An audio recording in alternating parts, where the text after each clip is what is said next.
VD. Satheesan കേരളത്തിന്റെ പുതിയ മുഖ്യമന്ത്രി. 10 ദിവസം നീണ്ട നാടകീയ ചർച്ചകൾക്കും പോരാട്ടങ്ങൾക്കും ഒടുവിൽ സതീശനെ നിയമസഭാ കക്ഷി നേതാവായി കോൺഗ്രസ് ഹൈക്കമാൻഡ് പ്രഖ്യാപിച്ചു.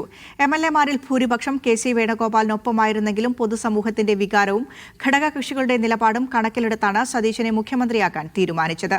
തെരഞ്ഞെടുപ്പിൽ പ്രകടമായ ജനവികാരത്തോട് നീതി പുലർത്താനും സതീശന്റെ വരവ് ഉപകരിക്കുമെന്ന് എ.ഐ.സി.സി. നേതൃത്വം കണക്കുകൂട്ടുന്നു.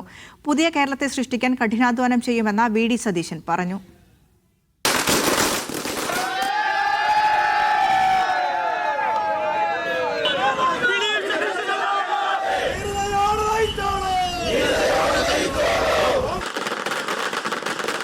പത്തു വർഷത്തിനു ശേഷം ഉജ്ജ്വല വിജയം നേടിയതിന് പിന്നാലെ ഇന്നോ നാളെയോ മുഖ്യമന്ത്രി പ്രഖ്യാപനമുണ്ടാകുമോ എന്ന ആകാംക്ഷയിൽ കേരളം കാത്തിരുന്നു.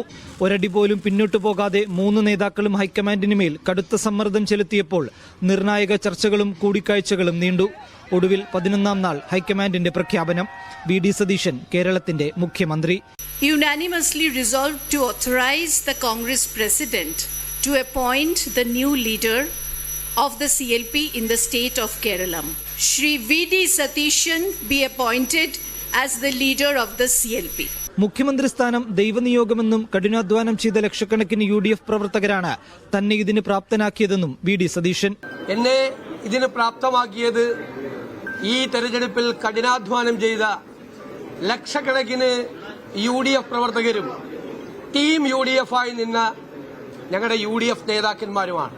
ഹൈക്കമാൻഡിന്റെ പിന്തുണയാണ് വിജയത്തിന് കരുത്തായതെന്നും കെ.സി. വേണുഗോപാലിനും രമേശ് ചെന്നിത്തലക്കും നന്ദിയെന്നും സതീശൻ പറഞ്ഞു. മുൻ പ്രതിപക്ഷ നേതാവ് കൂടിയായിരുന്ന KPCC പ്രസിഡന്റായിരുന്ന ശ്രീ രമേശ് ചെന്നിത്തല, അദ്ദേഹത്തിന്റെയും പങ്കുണ്ട്. എന്റെ നേതാവ് കൂടിയാണ് ശ്രീ രമേശ് ചെന്നിത്തല. എന്റെ പ്രിയങ്കരനായ സഹപ്രവർത്തകനാണ്, നേതാവ് കൂടിയാണ് ശ്രീ കെ.സി. വേണുഗോപാൽ. അവരെ എല്ലാവരെയും പൂർണ്ണമായ വിശ്വാസത്തിലെടുക്കും. ചർച്ചക്കൊടുവിൽ മുഖ്യമന്ത്രി സ്ഥാനത്തുണ്ടായിരുന്ന 3 പേരെയും ലീഗ് ഉൾപ്പെടെയുള്ള ഘടകകക്ഷികളെയും ഹൈക്കമാൻഡ് തീരുമാനമറിയിച്ചു. മന്ത്രിസഭാ രൂപീകരണത്തിലും ഹൈക്കമാൻഡിന്റെ മേൽനോട്ടമുണ്ടാകും. ജനവികാരം അവഗണിക്കുന്നത് ദോഷം ചെയ്യുമെന്ന പ്രിയങ്ക ഗാന്ധിയുടെയും സോണിയാഗാന്ധിയുടെയും നിലപാടാണ് തീരുമാനത്തിൽ നിർണായകമായത്. അങ്ങനെ പടനയിച്ചവൻ നാട് നയിക്കട്ടെ എന്ന തീരുമാനത്തിലേക്ക് ഹൈക്കമാൻഡുമെത്തി. തൗഫീഖ് അസ്ലം, മീഡിയ 1, ഡൽഹി.